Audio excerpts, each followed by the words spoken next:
দুনিয়াতে উচ্চাভিলাষী হবেন না, যতটুকু আল্লাহ পাক দিয়েছেন এতে সন্তুষ্ট থাকেন। আমার 2 তলা বাড়ি আছে ভাই, আমার কিন্তু নাই বলছি আর, মনে করেন আমার 2 তলা বাড়ি আছে, আপনি এতে সন্তুষ্ট থাকেন। আপনার একজন স্ত্রী আছে, সন্তুষ্ট থাকে। আপনার একটা সুন্দর ব্যবসা আছে, সন্তুষ্ট থাকেন। আপনার এই 1 বিঘা জমি আছে, সন্তুষ্ট থাকেন। আল্লাহ যা দিয়েছেন এতে সন্তুষ্ট থাকেন, আল্লাহ আরো বাড়াই দিবে। সব অসন্তুষ্ট থাকলে আপনার মনটা অস্থির হয়ে থাকবে, কিভাবে আরো বাড়াবো আরো বাড়াবো। দুনিয়ার নেশা যাকে পেয়ে বসবে তার মন কঠিন হয়ে যাবে। দুনিয়ার নেশা যাকে পেয়ে বসবে তার মন কঠিন হয়ে যাবে। আর যার মন কঠিন হয়ে যাবে তার মনের মধ্যে মৃত্যুর ভয় আসে না। আর যার মনে মৌতের ভয় আসে না তার মনে আল্লাহর নূরও আসে না। আল্লাহর নূর যার কলমে আসে না তার অন্তরে তাসকিয়া আসে। বুঝতে পারলাম? তাসকিয়া কেন আসে না? দুনিয়া পূজার কারণে আসে না। ব্যাস, যতটুকু আল্লাহ দিয়েছেন আমি সন্তুষ্ট। এটাকে কিভাবে আল্লাহর নিয়ামতের শুকরিয়া আদায় করা যায় এই চেষ্টা করতে হবে। বেশি বেশি আল্লাহর নিয়ামতের শুকরিয়া আদায় করবো ইনশাআল্লাহ, আল্লাহ পাক নিয়ামত বাড়িয়ে দিবেন ইনশাআল্লাহ। আল্লাহ বলেছেন লাইন শাকারতুম লাআযীদান্নাকুম, তুমি খালি শুকরিয়া আদায় করো আমি নিয়ামত বাড়িয়ে দেব ইনশাআল্লাহ। আল্লাহ পাক আমাদের সবাইকে আল্লাহ পাকের নিয়ামতের শুকরিয়া আদায় করার তৌফিক দান করুন। মনের মধ্যে এই হিংসা বিদ্বেষ অহংকার দূর করার তৌফিক দান। সবার মধ্যে ভালো যেটা আছে নিয়ে নেবেন, খারাপটা ছেড়ে দিবেন। আর দুটো জিনিস বলে শেষ করে, সেটা হলো অতিরিক্ত খাওয়া, অতিরিক্ত ঘুম, অতিরিক্ত কথাবার্তা বন্ধ করতে হবে। বুঝতে পারেন ভাই? এগুলোর সাথে তাসকিয়ার মারাত্মক সম্পর্ক আছে। আমি নিজেও ফিল করতেছি। শোন, যেদিন খুব বেশি ভোজন হয়ে গেছে সেদিন ঘুম হয় বেশি, ইবাদতের স্বাদ কমে যায়, নামাজে উঠতে অলসতা লাগে। কথা কি ঠিক না বেটি?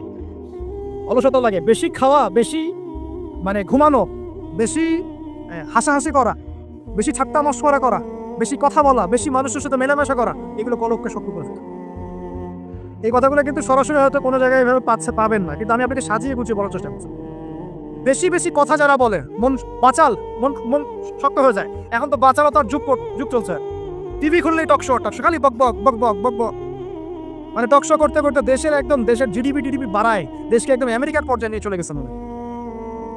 ভাবপারে আমার কিছু বুদ্ধিজীবী সলিউশন নাই, কিন্তু খালি বক বক বক বক বক বক। কোনো মডারেটর আসে, ও আবার বিতর্ক উস্কে দেয়। কিছু অনলাইন প্ল্যাটফর্ম থাকে, ও আবার মজা, এটাই তার বিজনেস, কারণ যত ভিউ হবে তত ডলার। এখানে ওর স্বার্থ, এটা সব স্বার্থ, সবই স্বার্থে হচ্ছে এখন, স্বার্থ আর স্বার্থ। ঠিক আছে? তো এত বেশি কথার দরকার নাই, আমরা জাতি হিসেবে কাজ করে দেখাবো সব। আমাদের সামনে কোরআন আছে, সুন্নাহ আছে, একটা ইসলাম প্রেমী জনগণ আছে, আমাদের তো তারুণ্যের শক্তি আছে, আমাদেরকে আল্লাহ শারীরিক শক্তি দিয়েছেন, মানসিক বুদ্ধিদীপ্ত একটা অবস্থান দিয়েছেন, আমাদের মাশাআল্লাহ ভালো নেতৃবর্গ আছে। ঐক্যবদ্ধভাবে আমরা ইসলামকে নিয়ে বিশ্ব জয় করব। এত কথা নাই, খালি কাজ হবে। চল, এত কথা কিসে? পারমাণবিক বোমা তৈরি করা হয়েছে একটাও? বলেন তো দেখি। কিম জং উন নাম শুনেছেন কিনা? নাম কি? এতটুক মনে হয় সাইজ, চুলের কাটিং মাশাআল্লাহ, গোলগাপ্পু। ওর একটাই কাজ, কি কাজ? মিসাইল মারা। কেন বানাবে? কারণ সে জানে এই ওয়ার্ল্ডে সে সবচেয়ে বেশি শক্তিশালী, যার কাছে মিসাইলস। বলেন 50 বছরে কয়টা বানাইছি আমরা? হ্যাঁ বলেন। আচ্ছা বাদ দেন। এই ওয়ার্ল্ডে সবচেয়ে শক্তিশালী তারাও যাদের প্রযুক্তি আছে, প্রযুক্তি, তথ্য, ডাটা, প্রযুক্তি। এই ওয়ার্ল্ডে এখন ডাটা বা প্রযুক্তির যুদ্ধ চলছে। মাঝে মাঝে দেখেন না বড় বড় কান্ট্রি, কিছু বড় বড় কোম্পানি হ্যাক হয়ে যায়। মানে কি, এরা যত প্রযুক্তি নিয়ে নিতে পারে, হ্যাক করতে পারে, তারা আরো বেশি ডাটা পায়, ইনফরমেশন পায়। ইনফরমেশন দিয়ে যুদ্ধ হচ্ছে। বলেন তো আমাদের ইনফরমেশন কত এখন? ওয়ার্ল্ড এগিয়ে যাচ্ছে, বলেন না? প্র্যাকটিক্যাল কথা বলছি আপনাদের সাথে। ওয়ার্ল্ড এগিয়ে যাচ্ছে, মনে করেন যার রিজার্ভ যত বেশি, যার কাছে ডলার যত বেশি আছে। বলেন আমার কত আছে? প্রবৃত্তি যা যত বেশি, ওয়ার্ল্ডে সে তত ভালো অবস্থানে। বলেন আমার প্রবৃত্তির আর কত? এখানে আমি কোনো দলের পক্ষে বিপক্ষে বলতে আসিনি, আমি আমার এজ এ সাধারণ মানুষ কথা বলছি। যেই থাকুন না, ইম্পর্টেন্ট সেক্টরগুলোতে উন্নতি করতে হবে কিনা, কথা বেশি বলবো না, কাজ বেশি করবো। ব্যাস, খালি কাজ হবে ইনশাআল্লাহ। আল্লাহ পাক যাদেরকে দায়িত্ব দেখতে যেন তারা যেন কাজ করার তৌফিক অর্জন করে। আমরা আমাদের শ্রম দিয়ে, মেধা দিয়ে আমরা জাতিকে সাহায্য করবো ইনশাআল্লাহ। আমরা তরুণ প্রজন্ম আমাদের মেধা দিয়ে, আমাদের বুদ্ধি দিয়ে, আমাদের শ্রম দিয়ে আমরা ইনশাআল্লাহ তাআলা দেশকে সাহায্য করবো, জাতিকে সাহায্য করবো। পারবো না ইনশাআল্লাহ?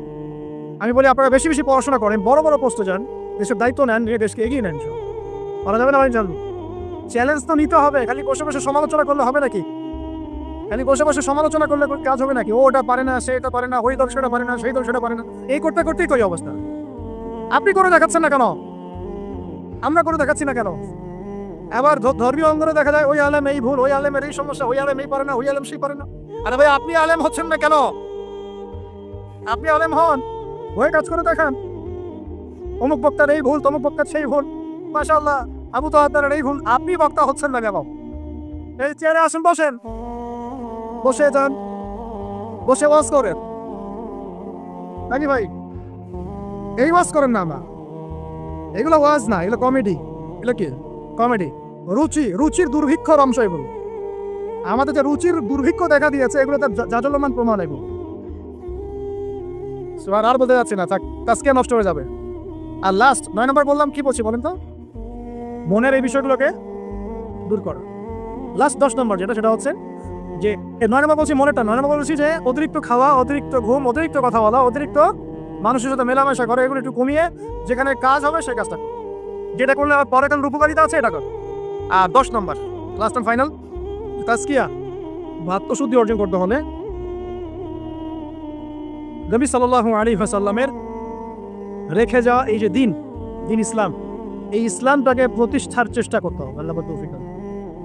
ইসলাম যারা প্রতিষ্ঠার চেষ্টা করে, তাদের সাথে আল্লাহ পাকের সবসময় একটা ভালো সম্পর্ক থাকে, এবং সে কখনো খারাপের দিকে যেতে পারবে না, কারণ সে তো একটা বড় দায়িত্ব নিয়ে পাঠিয়ে নেমেছে। সে যদি এখন খারাপের দিকে চলে যায়, তাহলে তো জনগণ বিভ্রান্ত হয়ে যাবে এবং তার এই আমানতের খেয়ানত করা হবে। এই ফিকিরই তাকে খারাপ পথে যেতে বাধা দিবে, এবং তাজকিয়া তার মনের মধ্যে থাকবে ইনশাআল্লাহ। সে যদি ডানে বামে চলেও যায়, এই দিন প্রতিষ্ঠার এই যে তাড়না, এটা তাকে আবার ফিরিয়ে নিয়ে আসবে ইসলামের দিকে ইনশাআল্লাহ। আল্লাহ পাক আমাদের যুবক ভাইদেরকে নবী সাল্লাল্লাহু আলাইহি ওয়াসাল্লাম রেখে যাওয়া এই পবিত্র দিন ইসলাম সমাজে পালন করার, প্রচার করার, প্রসার করার, প্রতিষ্ঠা ঘটানোর তৌফিক দান করুন বলি আমিন। আমরা আজকের সংক্ষিপ্ত আলোচনা শিখলাম যে তাজকিয়া বা আত্মশুদ্ধি হচ্ছে সমাজ পরিবর্তনের সবচেয়ে ইম্পর্টেন্ট জিনিস, সবচেয়ে ইম্পর্টেন্ট হাতিয়ার। এটা অর্জন করার জন্য অনেক মাধ্যম আছে।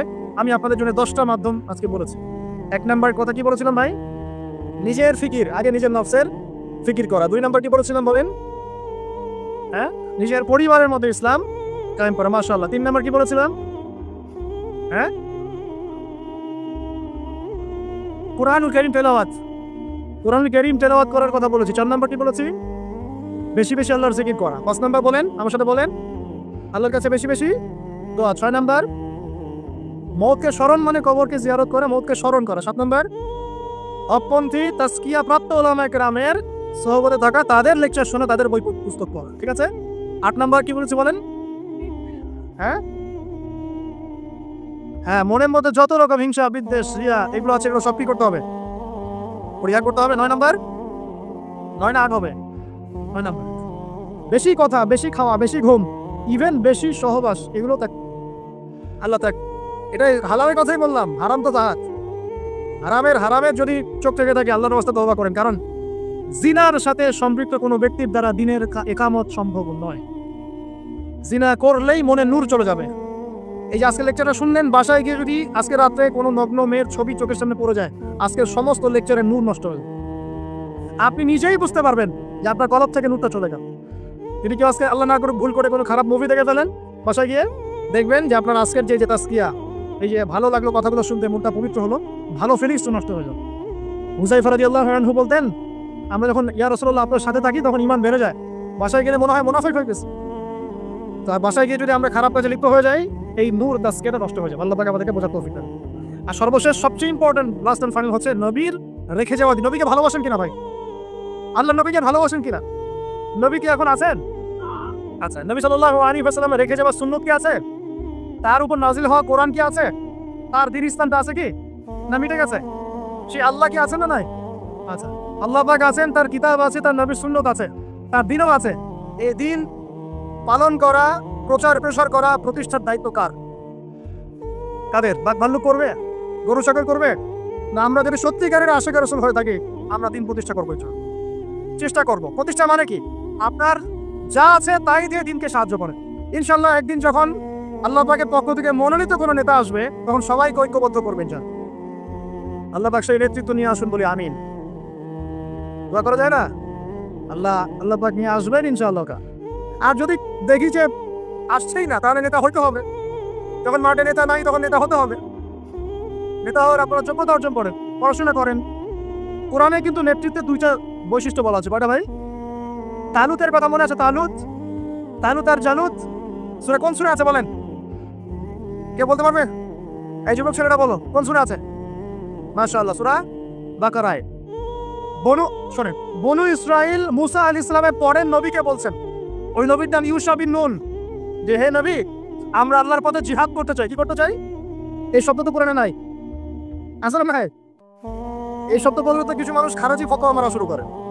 বড় মুশকিল আছে এদেরকে নিয়ে। আমি আশ্চর্য একটা জিনিস, ইবাদতকে সন্ত্রাস বানিয়ে দিলেন কিভাবে? ইবাদতকে সন্ত্রাস বানালেন কিভাবে?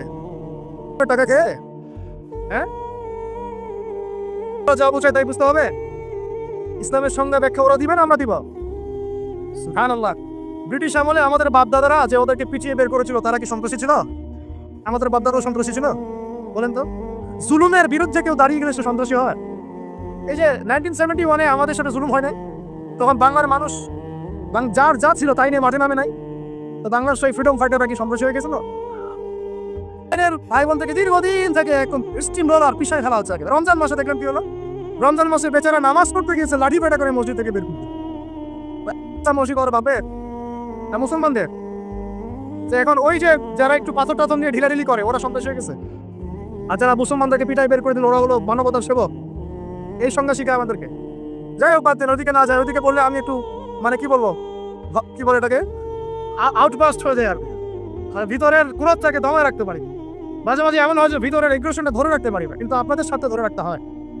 কারণ কোনো কিছু না হচ্ছে কিছু হওয়া ভালো, কোনো কিছু না হচ্ছে কিছু হওয়া ভালো, এই স্বার্থ চিন্তা করে চুপ করে থাকি। কিন্তু একটা জিনিস মাথায় রাখবেন, আল্লাহ রাব্বুল আলামিন এই বিশ্বে পরিপূর্ণ ইসলাম প্রতিষ্ঠা না করা পর্যন্ত কিয়ামত দিবেন না ইনশাআল্লাহ। এই জিনিসটা মাথায় ভালো করে ঢুকায়নি। এরপরে ইসলামের এগেইনস্টে যা করার করতে থাকেন, আল্লাহ এটা করবেন ইনশাআল্লাহ, কোনো সন্দেহ নাই। লা শাক্কা ফিহি, এর মধ্যে কোনো সন্দেহ। কার দ্বারা করবেন, কিভাবে করবেন, আল্লাহু আ'লাম বিস-সাওয়াব, আমরা জানি না। এখন তালুতকে আল্লাহ পাক মনোনীত করলেন। ইউসা বিন নুনকে বনু ইসরাইল বলছে, আল্লাহর পথে আমরা যুদ্ধ করতে চাই, আমাদের জন্য নেতা দাও একটা। তখন ইউসা বিন নুন বলছে, আমি যদি নেতার জন্য দোয়া করি, তোমরা তো আমার পৃষ্ঠ প্রদর্শন করে পালায় যাবা, তোমাদেরকে চিনি ভালো করে, তোমাদেরকে খুব ভালো করে চিনি। তখন বনু ইসরাইল বলছে, না আমরা এটা করবো না। কেন করবো? ওয়াকাদ উখরিজনা মিন দিয়ারিনা, আসনা বাকারা, আমাদেরকে আমাদের ঘর বাড়ি থেকে বের করে দেওয়া হয়েছে, আমরা কেন পিছিয়ে করবো? তখন আল্লাহর কাছে তিনি দোয়া করলেন, আল্লাহ পাক তালুতকে নেতৃত্ব দিলেন। কাকে? তালুত। আর এই যে তালুতকে নেতৃত্ব দিয়েছেন, এই নেতৃত্ব দেওয়ার পর আল্লাহ পাক বললেন যে তালুতকে আমি দুইটা স্পেশাল গুণ দিয়েছি। কয়টা ভাই? তার মানে নেতৃত্বর স্পেশাল গুণাবলী কয়টা? একটা হচ্ছে জিসমান, তালুতকে আমি দিয়েছিলাম শারীরিক শক্তি, ফিজিক্যাল স্ট্রেংথ, শারীরিক শক্তি। আর এখন বহু নেতা সমাজে দেখাতে হাঁটতেই পারবে। নেতা হওয়ার আগে আগে ফিজিক্যালি স্ট্রং হতো, তাই না ভাই? ফিজিক্যালি স্ট্রং না হতে পারলে নেতৃত্ব দিতে পারে?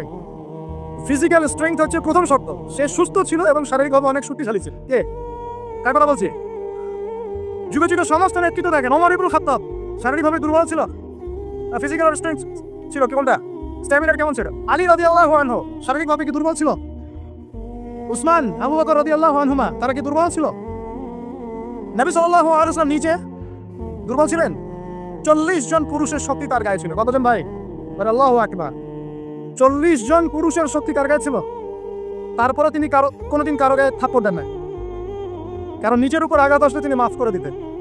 শুধু একটা যুদ্ধে তিনি তীর নিক্ষেপ করেছিলেন, ওই তীর এক কাফেরের গলার পাশ দিয়ে চলে গেছে, ওতেই তার মৃত্যু হয়ে গেছে। ওতেই নবী সাল্লাল্লাহু আলাইহি ওয়াসাল্লামের মনেও যদি কষ্ট দিত, আল্লাহ পাক তাকেও পাকড়াও করতেন।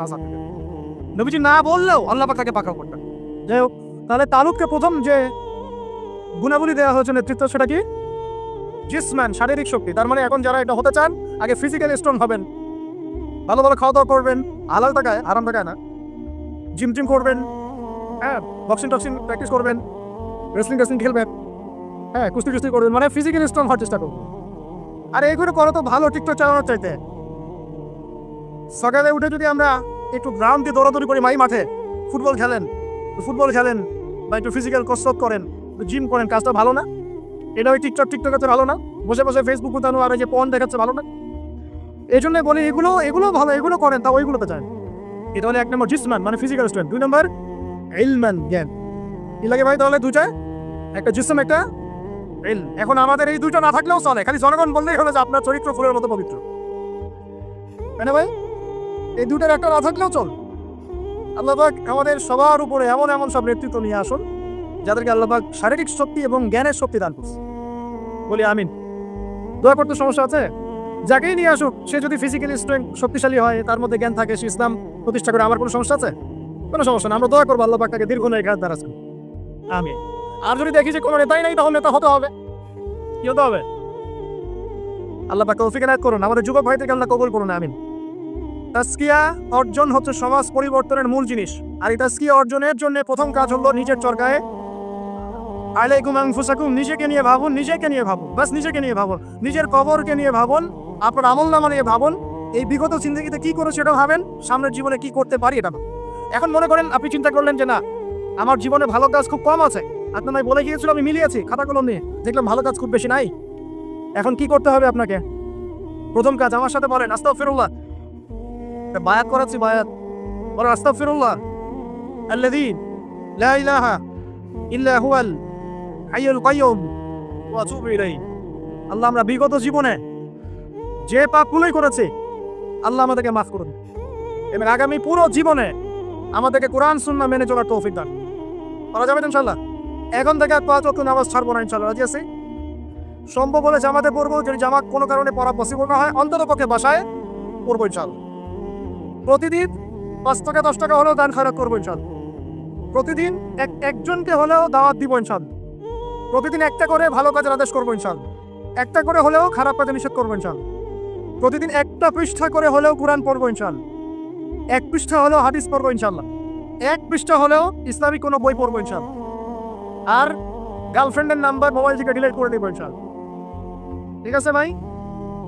যত রকম আজে বাজে কাজ, আড্ডা মারা, এই পর্ন দেখা, হ্যাঁ, আপনার মাদকদ্রব্যের আসর, খারাপ ফ্রেন্ড সার্কেল, গুন্ডামি মাস্তানি, সব থেকে তওবা করলাম, আল্লাহ কবুল করুন, আমিন। আগে নাম্বার ডিলিট করে, এটা প্রথম কাজ। এই ফিতনা থাকলে সমস্যা। এটা কেমন ফিতনা আপনাকে বলায় আমি বুঝাই, শুনেন শুনেন। এটা এমন ফিতনা যে অবৈধ অবস্থাতেও ফিতনা সৃষ্টি করতে পারে, বৈধ অবস্থাতেও করতে পারে। অতএব খুব সাবধান। নবী সাল্লাল্লাহু আলাইহি ওয়াসাল্লামের এই হাদিসটা মাথায় রাখেন। নবীজি বলেছেন, আমি পুরুষদের জন্য নারীদের চাইতে ভয়ঙ্কর কোনো ফিতনা রেখে যাচ্ছি না। ব্যাস, এখন কি করবেন? কলেজের সামনে দাঁড়া থাকবেন। আমি পুরুষদের জন্য নারীদের চাইতে ভয়ঙ্কর কোনো ফিতনা রেখে গেলাম না। কে বলেছেন? কে বলেছেন? আমি কি তার চেয়ে ভালো সমাজ বুঝবো? অতএব আমার পরামর্শ ভাই, ভালো কাজে ব্যস্ত থাকেন, নিজের আমলনামা গোছান, পাপ ছেড়ে দেন, ভালো কাজে এবং দিনই কাজে মেহনতের সাথে থাকেন। সামর্থ্য হয়ে গেলে বিয়ে শাদী করে না, সামর্থ্য হয়ে গেলে বিয়ে শাদী করে না। একটা করবেন, একটা ভাই। অনেক আলেম এখন অনেক কথাই বলছে, ঠিক আছে, আমি পরামর্শ দিচ্ছি, একটাই কইরেন, একটাই। এখানে একটা আবেগী কথা বলি, আবেগী কথাটা শোনেন। যদি প্রথমত আপনি রিজিকের সোর্স তালাশ করবেন, এরপর আল্লাহর কাছে সেজদায় কান্নাকাটি করবেন, আল্লাহকে বলবেন, আল্লাহ আমার জন্য উপযুক্ত, যে আমার জীবনে আসলে দুনিয়া আখেরাত দুটোই সুন্দর হয়ে যাবে, আল্লাহ এমন কোন মেয়ে বা স্ত্রী আল্লাহ তুমি আমার জীবনে এনে দাও, এই দোয়া আল্লাহর কাছে করো। এরপর যখন পাত্রী যদি পছন্দ হয়ে যায়, যে না সব দিক থেকে মাশাআল্লাহ তাকে পারফেক্ট মনে হচ্ছে, আপনি যদি মন থেকে তাকে ভালোবাসা শুরু করেন, ডানেও দেখবেন না আর বামেও দেখবেন না, বাস তাকে নিয়ে জীবন কাটিয়ে দেবেন। করা যাবে ইনশাআল্লাহ? এখনকার সমাজে এটা একটা সমস্যা, কেউ কাউকে নিয়ে সন্তুষ্ট থাকতে পারছে না। স্বামী স্ত্রীকে নিয়ে না, স্ত্রী স্বামীকে নিয়ে। এই সমস্যাটা দূর হবে এভাবে। আর মনে রাখবেন, এটা সাহাবীদের যুগ নয়, এটা কাদের যুগ নয়। আপনিও সাহাবী নন, আপনার স্ত্রীও কিন্তু মহিলা সাহাবী নয়। আপনিও সাহাবী নন, আপনিও তাবেঈ নন, আপনিও আইম্মায়ে কেরামের যুগের মানুষ নন, আর আপনার স্ত্রীও তাদের মতো নন। অতএব আমার আপনার মধ্যে যেমন 1000টা ত্রুটি থাকতে পারে, তার মধ্যেও থাকবে। অতএব এটাকে একটু সবরের সাথে মার্জনা করে করে চলতে হবে। আল্লাহ পাক তৌফিক দান করুন। তবে এক পর্যায়ে যদি এমন দেখা যায় যে এই ফিতনার কারণে আপনি দিন থেকে বিচ্যুত হয়ে যাচ্ছেন, তখন আপনি দিনকে বেছে নেবেন, ফিতনাকে বেছে নেবেন। বুঝতে পারছেন ভাই? আল্লাহ তৌফিক দান করুন। এগুলো গোল্ডেন নসিহত, এগুলো ওঠেন বসেন করে আপনি শুনতে পারবেন না। এগুলো লাভ জাপ মার্শাল আর্ট জিকির হয়, মার্শাল আর্ট। স্টেজের মাঠে কুংফু কেরাত খেলা হয়, সুবহানাল্লাহ, কি যা হয়, কত কি যা হয়। কতগুলোকে দেখেছি আমি ওয়াজ মাহফিলে, এই সিজনেই বাস ধরেও ঝোলাঝুলি শুরু করছে। জানি না এগুলো কোথায় পাইছে, আল্লাহ ভালো জানেন। আল্লাহ রাব্বুল আলামিন এটা কেন আমি বলি, সম্ভবত এখানে জিনের আসর হয়। কিসের হয়? সম্ভবত জিন বলতে কিন্তু কিছু আছে, আপনি জানেন কিনা? মানুষের উপর ভর করে, কিন্তু জিন কিন্তু মানুষের উপর ভর করতে পারে, আর মেয়েদের উপর বেশি ভর করে। যারা বেপরদায় বাইরে যায়, এইসব মেয়ের উপর জিন বেশি ভর করে। তো এগুলো থেকে বাঁচার জন্য দৈনন্দিন জিকির আজগার করতে হয়। সকাল সন্ধ্যা অনেক জিকির আজগার, মাসনুন দোয়া কালাম আছে, এগুলো করতে হয়। যেমন আয়াতুল কুরসি জানা আছে তো? আলহামদুলিল্লাহ, আয়াতুল কুরসি পড়লে শয়তান কাছে আসবে না ইনশাআল্লাহ। সূরা ফালাক নাস ক্লাস জানা আছে তো? সকাল সন্ধ্যায় 3 বার করে ইনশাআল্লাহ। সূরা বাকারার শেষের 2 আয়াত জানা আছে? রাত্রেবেলা একবার। প্রেসক্রিপশন দিচ্ছি এগুলো, বিনা হাদিয়াতে প্রেসক্রিপশন দিচ্ছি। এগুলো কবিরাজের কাছে নিতে গেলে ও তো হাদিয়া নিবে, আর ডাক্তারের কাছে গেলে বলবে অ্যান্টি ডিপ্রেশন একটা ওষুধ দিয়ে দিন, আমার ঘুমের একটা ওষুধ খাও, ঠিক হয়ে যাবে, রিল্যাক্স। কিন্তু সব রোগের ট্রিটমেন্ট মেডিকেল সায়েন্স করতে পারে না। রুকিয়া, বদনজর, জাদুগ্রস্ততা, সেহের, এগুলো ট্রিটমেন্ট মেডিকেল সায়েন্স করতে পারে না। এগুলো ট্রিটমেন্ট কোরআন করবে, হাদিস করবে, দোয়া কালাম করবে। ট্রিটমেন্ট কি? আগে আপনাকে পবিত্র থাকতে হবে, পাক পবিত্র থাকতে হবে, ওযু অবস্থায় থাকার চেষ্টা করতে হবে, ডেইলি ফরজ ওয়াজিব আদায় করতে হবে, পর্দা মেনে চলতে হবে, কোরআন তেলাওয়াত করবেন, স্পেশালি এই আয়াতগুলোকে বারবার তেলাওয়াত করবেন। সূরা ফালাক, সূরা নাস, সূরা ইখলাস, আয়াতুল কুরসি, সূরা বাকারা শেষের 2 আয়াত, সূরা হাশরের শেষের 3 আয়াত। আর একটা বড় অস্ত্র বলে দেই, এটা পড়লে শয়তান বাপ বাপ করে দূরে চলে যাবে ইনশাআল্লাহ। দাজ্জালও যদি আসে সেও দূরে চলে যাবে ইনশাআল্লাহ। বলে দিব সূরা কাহফ এর প্রথম 10 আয়াত। সূরা কাহফের যত বড় জিন শয়তান হোক না কেন, ইবলিসের বাপও যদি আসে, সূরা কাহফের 10 আয়াত পড়বেন, সে দূরে চলে যাবে। বিশ্বাস করছেন না? ইভেন এই যে করোনা ভাইরাস ছিল না মাঝখানে, ওই সময় কিন্তু আমরা দেশে সফর করেছি, লক্ষ বলবো না, বেশি হয়ে যাবে, হাজার হাজার মানুষের সাথে মোসাফা করেছি। এই যে এখানে আসলাম, অনেকে মোসাফা করলে যাওয়ার সময় করবেন কিনা? এই যে বললো যে হাত মিলানো যাবে না, বলবেন না কাজে নাকি? সবার মুখে পট্টি থাকবে, হাত মেলানো যাবে না, তাই না? করোনার সময় আমরা এভাবে ঘুরেছি, একদিনও জ্বর হয়নি আলহামদুলিল্লাহ। কিছু করেছি আর করি নাই, প্রতিদিন সূরা কাহফের 10 আয়াত পড়েছে। নিজের কথা বললাম, এরকম কাজ হয় তো? প্রতিদিন সূরা কাহফের 10 আয়াত পড়েছে। আমি বলছি না এটাই পড়েন, এটাই পড়া সুন্নাত, এটা বলছি না। ব্যক্তিগতভাবে এটার উপর আমল করেছিলাম, আলহামদুলিল্লাহ, আল্লাহ পাক হেফাজত করছে। অনেকে সূরা ওয়াকিয়া তেলাওয়াত করেন রাত্রেবেলা, সূরা ওয়াকিয়া তেলাওয়াত করার বদৌলতে রিজিক বাড়ে, রিজিক প্রশস্ত হয়। অনেকে আত্মীয়তার সম্পর্ক বজায় রাখেন, রিজিক প্রশস্ত হয়। অনেকে চাষতের নামাজ পড়েন, ওই যে 2 রাকাত সালাতুদ দুহা আদায় করেন, এর বদৌলতে দেখা যায় রিজিক প্রশস্ত হয়। অনেকে ওযু অবস্থায় থাকেন, রিজিক প্রশস্ত হয়। এক এক মানুষকে আল্লাহ এক একটা আমলের ওসিলায় আল্লাহ পাক তার মঞ্জিলে মাকসুদে পৌঁছায় দেন। তো আলহামদুলিল্লাহ, এটা একটা অস্ত্র। আল্লাহ পাক আপনাদের সবাইকে সূরা কাহফের উপর আমল করার তৌফিক দান করুন। আমিন। তো প্রিয় ভাই, শেষ করতে হবে, লম্বা করবো না, আস্তে আস্তে গুটিয়ে নিচ্ছি। 1 নাম্বার কি কাজ? আত্মশুদ্ধি অর্জনের জন্য ভাই, নিজের চরকায় মানে নিজের নফসের খবর নিব, অন্যের কথা পড়ে আগে নিজে 5 ওয়াক্ত নামাজ পড়বো, নিজে রোজা রাখবো, নিজে যাকাত দিব, নিজে ইসলামের উপর প্রতিষ্ঠা থাকবো ইনশাআল্লাহ। এটা 1 নাম্বার। 2 নাম্বার তাজকিয়া অর্জনের 2 নাম্বার কাজ হচ্ছে নিজের পরিবারে ইসলাম প্রতিষ্ঠা করা। কি বললাম বলেন? কেন বললাম? কারণ নিজের পরিবারে যদি ইসলাম প্রতিষ্ঠা না করতে পারি, অন্যের মূর্খতা এবং অনইসলামিক কাজের কারণে আমি ইফেক্টেড হয়ে যাব। তাই নিজের পরিবারের মধ্যে ইসলাম প্রতিষ্ঠা করার চেষ্টা করতে হবে। আল্লাহ পাক তৌফিক দান করুন, বলি আমিন। আল্লাহ পাক সূরা তাহরিমের 6 নম্বর আয়াতে বলেছেন যে কু আনফুসাকুম, নিজে জাহান্নামের আগুন থেকে বাঁচো, ওয়া আহলিকুম নারা, তোমার পরিবারকে জাহান্নামের আগুন থেকে বাঁচা। পরিবার আছে কার কার? হাত তুলেন দেখি। মাশাআল্লাহ, সবাই তো আছে। পরিবার মানে কি? স্ত্রী সন্তান কার কার আছে? হাত নামান।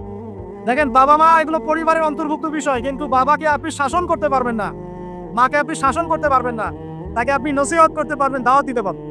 আর আপনার আন্ডারে যারা আছে, আপনার স্ত্রী, আপনার সন্তান, এরা হচ্ছে পরিবারের অন্তর্ভুক্ত, আপনার কাছের, এদের উপর আপনি শাসন চালাতে পারবেন। অতএব যাদের পরিবার আছে, পরিবারের মধ্যে ইসলাম প্রতিষ্ঠা করার চেষ্টা করে আল্লাহ পাক তৌফিক দান।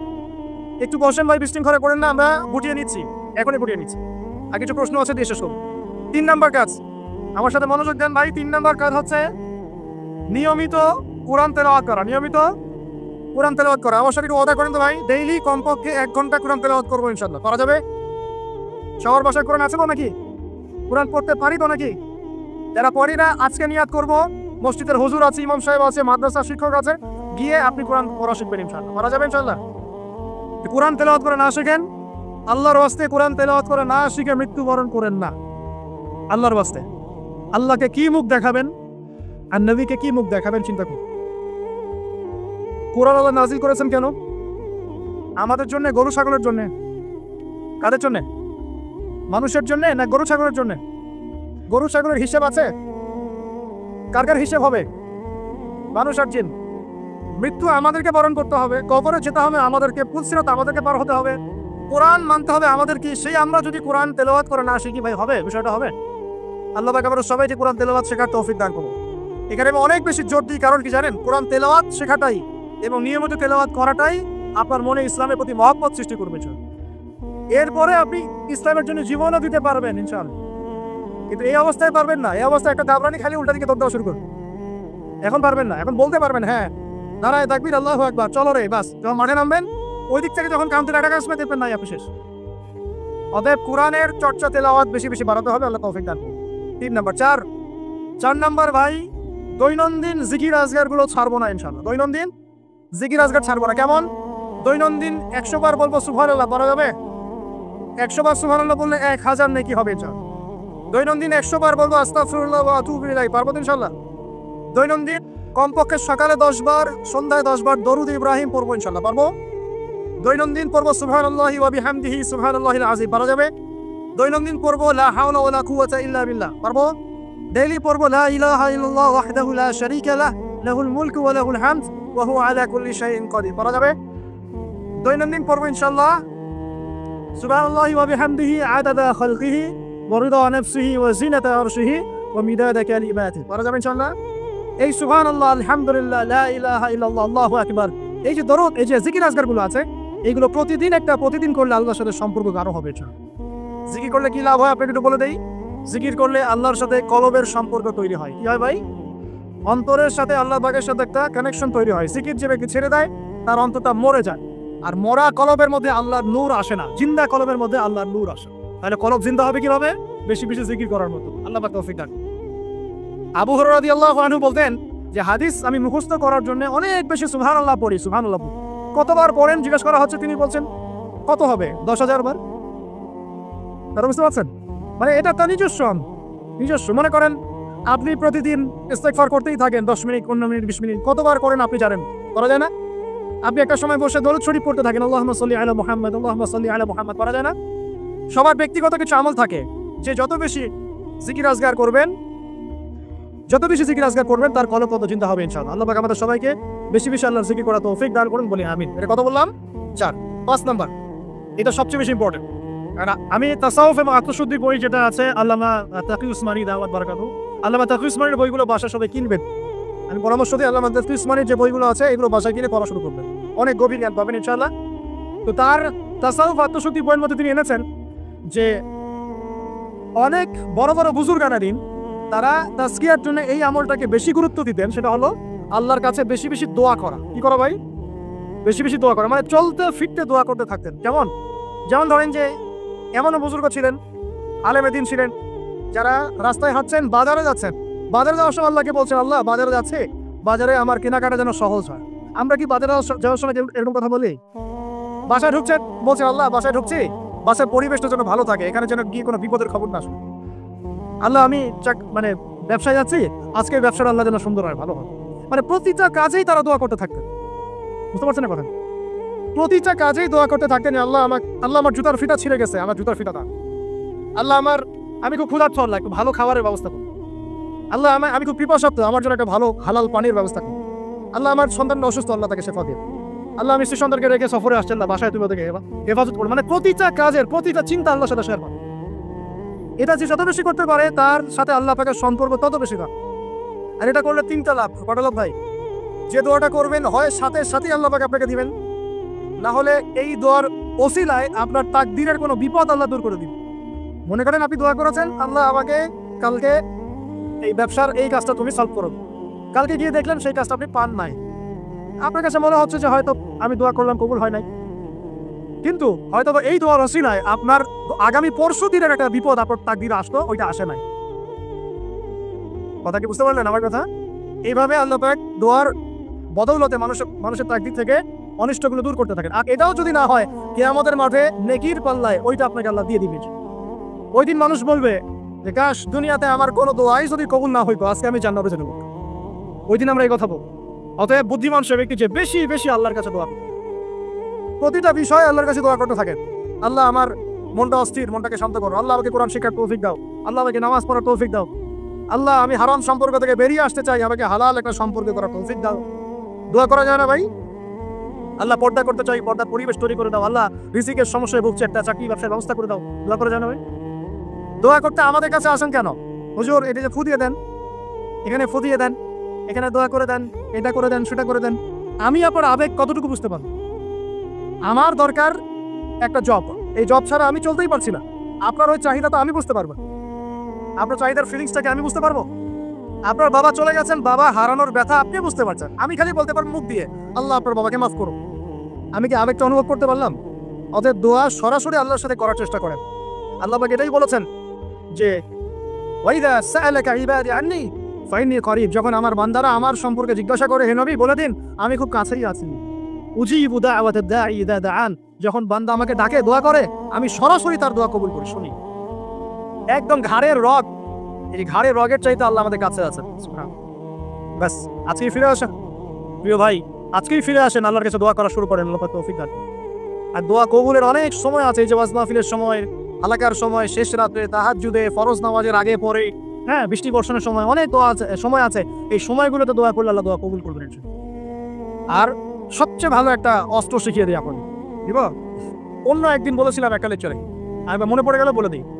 যদি দেখেন দোয়া আপনার কবুল হচ্ছে না দীর্ঘদিন ধরে, আল্লাহ পাকের কাছে ওযু অবস্থায় 2 রাকাত নামাজ পড়ে কিছু ভালো কাজ করে, মানে ধরেন একটু কুরআন তেলাওয়াত, একটু দান সাদাকা, বা একটু আত্মীয়দেরকে দান সাদাকা, বা একটু এতিমের মাথায় হাত তোলানো, বা দিনের রাস্তায় কিছু খরচ করে একটা ভালো কাজ করে হাত তুলে আল্লাহকে বলবেন আল্লাহ তোমার সন্তুষ্টির জন্য আমি এই ভালো কাজটুকু করলাম। আল্লাহ তোমার তাওহীদের কালিমা লা ইলাহা ইল্লাল্লাহ এর ওসিলায় আমার দোয়াটা কবুল করুন। ইনশাআল্লাহ তাআলা আপনি আপনার দোয়ার ফল পাবেন। পরীক্ষিত আমার জীবন, এমন সময়ে গিয়েছে যে নিঃশ্বাস নিতে পারবো কিনা এটার গ্যারেন্টি ছিল, শ্বাস নিতে পারবো কিনা গ্যারেন্টি ছিল। আর মনে করবেন না এগুলোর জন্য অদৃশ্য কোনো শক্তি দায়ী, এগুলোর জন্য আপনার আমার মতো দাড়ি টুপিওয়ালা কিছু মানুষই দায়ী। এটা বুঝতে পারছেন? বাস আর কিছু বললাম। অতএব দাড়ি টুপি পাগড়ি চুব্বা ঘোমটা দেখলে লাফানো শুরু করবেন না কখনো। বহু মুনাফিক সমাজে ঘুরে বেড়ায় এই সন্দেহ আছে, এদের কাজই হলো নিজের ভাইয়ের গোশত খাওয়া। কি কথা বলেন তো? বুঝবেন আপনিও দাওয়াতি কাজে মাঠে নামেন, ইসলামের জন্য কিছু করতে মাঠে নামেন, নিজেই বুঝতে কিছু বলে দেওয়া লাগবে। তবে এতটুকু সুসংবাদ তাদেরকে দিয়ে রাখি, যারা নিজের ভাইয়ের গোশত খায়, তোমাদের এই মুনাফিকের চরিত্র অতি শীঘ্রই অচিরেই পুরো বাংলার সামনে নগ্ন হয়ে যাবে। বাংলার মানুষ আর এখন বোকা না, তারা সব বোঝে, তারা জানে, তারা উপলব্ধি করতে পারে।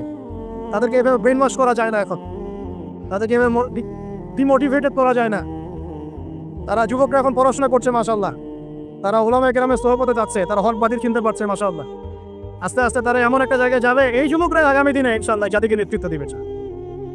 আমাদের যা করার আছে করতে থাকো, যত ষড়যন্ত্র পিছন থেকে করার করতে থাকো, কিছুই করতে পারবে। আরশের মালিকের কাছে যে কবুল হয়ে যায়, দুনিয়ার মানুষ তারপরে ক্ষতি করতে পারে, এটা মনে রাখবে। ক্ষতি মানে কি? নবী সাল্লাল্লাহু আলাইহি ওয়াসাল্লামকে তো মানুষ গালি দিয়েছে। নবী সাল্লাল্লাহু আলাইহি ওয়াসাল্লামকে মানুষ গলার মধ্যে চাদর দিয়ে পেঁচিয়ে গলা ফাঁস দেওয়ার চেষ্টা করেছে। মানুষ তার দাঁত একদম ঘুষি দিয়ে ভেঙে দিয়েছে, তার মাথার মধ্যে তরোয়ারের গোড়া দিয়ে কড়া দিয়ে আঘাত করেছে, তার পাকে বচকে দেওয়া হয়েছে। এই কাজগুলো তো নবীর সাথেও হয়েছে। তায়েফের মানুষ তাকে মেরেছে, রক্ত ঝরতে ঝরতে, দাড়ি দিয়ে রক্ত করতে করতে পায়ের জুতা আটকে গিয়েছে। এই মানুষগুলো, এই ঘটনাগুলো আমাদের নবী মুহাম্মদ সাল্লাল্লাহু আলাইহি ওয়াসাল্লামের সাথে হয়েছে। তাহলে এই কাজগুলো হওয়া মানে কি সেই ব্যক্তির মানে অপদস্থ হওয়া দুনিয়াতে? এগুলো কবুলিয়াতে নিদর্শন। কিসের নিদর্শন? এগুলো কবুলিয়াতে নিদর্শন। আর যারা এই কাজগুলো নবীর সাথে করেছিল ওরা কি সফল হয়ে গেছে? ওরা দুনিয়াতেও সফল হয় নাই, পরকালেও জাহান্নামে যাবে ইনশাআল্লাহ। আল্লাহ রাব্বুল আলামিন আমাদের সবাইকে প্রকৃত ঈমানদার হওয়ার তৌফিক দান করুন। 5 নম্বর বলছিলাম প্রিয় ভাইরা, বেশি বেশি আল্লাহর কাছে কি করবেন? দোয়া করবেন। 6 নম্বর আসেন, এই 5টা বলে শেষ করে দিই। 6 নম্বর শোনেন, সপ্তাহে একটা দিন হলেও কবর জিয়ারত করতে যান। কেন বললাম তাজকিয়ার সাথে এর কি সম্পর্ক? তাজকিয়ার সাথে সম্পর্ক আছে, একটু বোঝার চেষ্টা করেন। জান্নাতুল বাকি দেখেছেন? নববীর পাশে বাকিউল গারকাত যেটা আমরা বলি, কবরস্থান মদিনার পাশে। নবীর যুগে কবরস্থান ছিল মসজিদের পাশে। কেন ছিল মসজিদের পাশে? কারণ 5 ওয়াক্ত নামাজে মানুষ যাবে আসবে, কবর দেখবে, পরকাল শর্ম। এখন কবরস্থান আমাদের সমাজের ওই দূরে বাইরে, বছরে একদিন আপনি যান। আর এই জীবনটা বস্তুবাদী, সকাল থেকে ওঠা ঘুমানো পর্যন্ত খাওয়া দাওয়া ফুর্তি করা, খালি বস্তুবাদী বিষয়গুলো, এগুলো আমাদেরকে মৌত থেকে ভুলিয়ে রাখে, পরকাল থেকে ভুলিয়ে রাখে। তাই মাঝে মাঝে কবর জিয়ারত করলে আপনার কবর, বন্ধ করো প্লিজ, মাঝে মাঝে কবর জিয়ারত করলে আপনার পরকালের কথা কি হবে? স্মরণ হবে। তখন আপনারও ফিকির হবে যে আমাকেও একদিন এখানে আসতে হবে, এবং ইনশাআল্লাহ এই জন্য প্রস্তুতি গ্রহণ করা আমার উচিত। এই ফিকিরটা মনে হবে না? এখন কি মনে হয় এগুলো? এখন মনে হচ্ছে না। আল্লাহ পাক আমাদের সবাইকে মাঝে মাঝে হলেও অ্যাটলিস্ট কবর জিয়ারত করে পরকালকে স্মরণ করার তৌফিক দান করুন। 7 নাম্বার, 7 নাম্বারটাও অনেক বেশি ইম্পর্টেন্ট। এটা শোনেন, 7 নাম্বারটা হচ্ছে বেশি ইম্পর্টেন্ট। এটাও সেটা হলো আল্লাহওয়ালা কিছু মানুষ আছে দুনিয়াতে, আছে না? যে মানুষগুলো আত্মশুদ্ধি, যাদের মধ্যে আত্মশুদ্ধি আছে, যারা আল্লাহওয়ালা পরেজগার, যাদের মধ্যে হিংসা বিদ্বেষ এই বিষয়গুলো খুব কম, এবং যারা কোরআন সুন্নাহ নিয়ে গবেষণা করেন, মানুষকে ভালো কিছু দেওয়ার চেষ্টা করেন, এই মানুষগুলোর সাথে সম্পর্ক রেখে তাদের সাথে সহবতে চলবেন। তাদেরকে দেখে আপনি শিখতে পারবেন। সবকিছু বইপত্র পড়ে হয় না, কিন্তু ওলামায়ে কেরামের কাছাকাছি গিয়ে সহবতে গিয়ে দিন শিখতে হবে। আল্লাহ পাক তৌফিক দান। সাহাবীরা কিন্তু বইপত্র পড়ে কোরআন হাদিস শেখেন নাই, জানেন? তারা কোরআন হাদিস এগুলো শিখেছেন স্বয়ং নবীকে দেখে শিখেছেন। দেখে শিখেছেন না? তারপরের জেনারেশন সাহাবীদেরকে দেখে শিখেছে, তারপরের জেনারেশন তাবেঈদেরকে দেখে শিখেছে, তারপরের জেনারেশন তাবেঈদেরকে দেখে শিখেছে। এইভাবে আস্তে আস্তে আস্তে আস্তে এই সিলসিলা চলে আসছে। এখন আমরা কি করি? ইন্টারনেট দেখে শিখি। কি দেখে শিখি? একটা মাসালা জানতে চান, বাস ঢুকলেন ইউটিউবে, ফেসবুকে, তখন দেখলেন ওই মাসালা নিয়ে 10 আলেমের 10 রকম মন্তব্য। মাথা খারাপ এখন, তাই ভাই? তারপরে দেখেন যে অমুক যা বললো তমুকের বিরুদ্ধে। আর মাশাআল্লাহ কিছু ননসেন্স ইউটিউবার আছে, হ্যাঁ, কমন সেন্স মাই ননসেন্স, কিছু nonsense common sense in YouTuber কিছু আছে, ফেসবুকের আছে, কি টাইটেল দেওয়া লাগবে সেটাও জান। অমুক তমুককে ধুয়ে দিল, মানে ওয়াশিং মেশিন ডিটারজেন্ট পাউডার, অমুক তমুককে ধুয়ে দিল, হ্যাঁ, তমুককে আবার যে ওয়াশ করলেন তমুক, হ্যাঁ, অমুককে এই করলেন, বাপরে, মানে কি একটা অবস্থা। এই জন্য যে ইউটিউবিং এর কথা বলছো না, ওই যে ইউটিউবার আমাদের অফিসিয়াল যারা আছে ওদের সহ আমরা অচির একটা অ্যানাউন্সমেন্ট নিই। ইউটিউবিং করতে চাও, ভিডিও রেকর্ড করতে চাও, ইনশাল্লাহ এমন একটা সিস্টেম তোমাদের সামনে আমি লঞ্চ করতে যাচ্ছি। এই সিস্টেম পার করে তোমাদেরকে আসতে হবে রেকর্ড করার জন্য। এই সিস্টেমের মধ্যে প্রথম কি থাকবে জানেন? 40 দিন নামাজ পড়ছে কিনা আমাকে দেখাতে হবে। বেনামাজি তোমার সাথে ইউটিউবে কি সম্পর্ক? তোমার সাথে দিন প্রতিষ্ঠার কি সম্পর্ক? দিন কায়েমের কি সম্পর্ক? তোমার তারা দিনের কোনো কাজ নাই। 40 দিন নামাজের রিপোর্ট পেশ করবা যে নামাজ পড়ছি ভাই 40 দিন। আগে হবে রিটেন পরীক্ষা, লিখিত পরীক্ষার মধ্যে আমি 6টা সাবজেক্ট ফিক্স করছি। 1 নম্বর কোরআন, 2 নম্বর হাদিস, সহজ, বেশি কঠিন না, প্রাইমারি জিনিস। 3 নম্বর সিরাত, নবীর জীবনী। 4 নম্বর ইসলামের ইতিহাস, 5 নম্বর ফিকহ, আর 6 নম্বর হচ্ছে আকীদা। এই 6টা বিষয়ের কিছু কিতাব আছে, বেসিক কিতাবগুলো দিয়ে দেওয়া হবে, পাশে পড়াশোনা করে 1 মাস 2 মাস পরে পরীক্ষা দিবে। আগে দেখবো জ্ঞানের কি অবস্থা। ওই যে নেতৃত্ব দেওয়ার কয়টা গুণ বলেন? একটা লাগবে ইলম, একটা জিসম। দিনের যে কাজ করবে, দিন বুঝে কিনা এটা তো আমাকে দেখতে হবে। ও দিনের জ্ঞান আছে কিনা এটা আমাকে বুঝতে হবে। দিন আমল করে কিনা আমাকে জানতে হবে। নামাজও পড়ে না, দিনের জ্ঞানও নাই, ওকে তো রেকর্ড করতে দিলে মাথা খারাপ। ও কোন কন্টেন্ট কোথায় লাগাবে, কোন টাইটেল কোথায় দিবে, মাথা। আর এটা তো মিডিয়ার যুগ, মানুষ দিলকে তাল বানিয়ে রেখে দিন। হ্যাঁ, যদি বলি এখন যে মাশাআল্লাহ আমরা একটা জান্নাতি পরিবেশে বসে আছি, দেখবেন কিছু বলদ বলে ফেলবে কালকে সাতক্ষীরা আর মাটিকে জান্নাতের সাথে তুলনা করলে আবু তো হাত পায়। কথা বুঝতে পারেন না? এই হলো অবস্থা। ইন্টেলেকচুয়াল অবস্থা আমাকে জানতে হবে তো। আগে রিটেন পরীক্ষা দিবে, তারপর ভাইবার পরে আমরা কিছু ক্রাইটেরিয়া দিব। এই রুলস এবং রেগুলেশনস মেনটেন করে করতে পারলে করবে, আদারওয়াইজ না। শোনেন, দুষ্ট গরুর চেয়ে শূন্য গরু অনেক ভালো। আর এই জিনিসগুলো আমি প্রথমে এত কঠোর ছিলাম। বিগত 2-3 বছর এই সারা দেশ ঘুরে আমার যে তিক্ত অভিজ্ঞতাগুলো হয়েছে, এগুলো আমাকে এভাবে ভাবতে বাধ্য করেছে। এখন মনে করি এগুলো আল্লাহর পক্ষ থেকে কল্যাণই ছিল, আলহামদুলিল্লাহ। অভিজ্ঞতাগুলো না হলে এগুলো শিখতে পারতাম। সুবহানাল্লাহ। আর বলতে চাচ্ছি না, ভিতরে অনেক কিছু আছে, পরে চায়ের কাপে আলোচনা হবে ইনশাআল্লাহ, ঠিক আছে? আচ্ছা, বাদ দেন। এখন শোনেন, এখন 7 নম্বর যেটা বলছিলাম, রাসূল সাহাবীদেরকে দেখে শিখেছে। সাহাবীরা রাসূলকে দেখে শিখেছে। সাহাবীরা রাসূলকে দেখে শিখেছেন, তবে এরা সাহাবীদেরকে দেখে শিখেছেন, তারপরের জেনারেশন তাদেরকে দেখে শিখেছেন। এখন আমরা যদি দিন শিখতে চাই, খালি বই পুস্তক পড়লে হবে না, খালি ইউটিউব ফেসবুক ঘাটলে হবে না। আলেম ওলামার কাছে যেতে হবে, সিলেবাস কেন্দ্রিক পড়াশোনা করতে হবে। কি সিলেবাস? এই 6টা সাবজেক্ট বললাম না ভাই? কোরআন পড়েন, এটা একটা সিলেবাসের অন্তর্ভুক্ত বিষয়। হাদিস পড়েন, সিলেবাসের অন্তর্ভুক্ত বিষয়। আপনাকে আকীদা বই পড়তে হবে, সিরাতের বই পড়তে হবে, ফিকহের বই, আর ধরেন ইসলামের ইতিহাস। এই জিনিসগুলো একটু পড়াশোনা করে ক্লাসিক্যাল ওলামায়ে কেরাম যারা, কোন ওলামায়ে কেরাম ক্লাসিক্যাল যারা, মানে হকপন্থী ওলামায়ে কেরাম যারা সকালে একটা ফতোয়া দিয়ে রাতে আরেকটা দেয় না, এই টাইপের না আর কি। বাতাস এদিকে ব্যাস ওইদিকে, বাতাস ওইদিকে ওইদিকে, এই টাইপের না। 5 বছর আগে এক কথা বলতো, 5 বছর পরে দেখা যায় না, বাবা এখনই কথা ভুলেও বলা যাবে না, এক কথা। হ্যাঁ, তো এই টাইপের কথা বলছি না, যারা সর্বদাই হকের উপর থাকার চেষ্টা করেন, মানুষ হিকমা অবলম্বন করতে পারে, হকের উপর থাকার চেষ্টা করেন, এই হকপন্থী ওলামায়ে কেরামের সহবতে গিয়ে দিন শেখার চেষ্টা করেন। এবং এই ওলামায়ে কেরাম প্রত্যেক ঘরানাতেই আছে, প্রত্যেক ঘরানাতেই হকপন্থী ওলামায়ে কেরাম আছেন। আপনারা আলেমদের মধ্যে বিভক্তি সৃষ্টি করবেন না, বরং সবাইকে ভালোবাসার চেষ্টা করুন। এখন তো শুরু হয়েছে আলেম পূজা, শাইখ পূজা। যে আলেমকে পছন্দ করে, যে শাইখকে পছন্দ করে, ব্যাস চট বন্ধ করে ওই খেলে টেনে যাবে। এখন সে সঠিক বললেও সঠিক, বেঠিক বললেও সঠিক।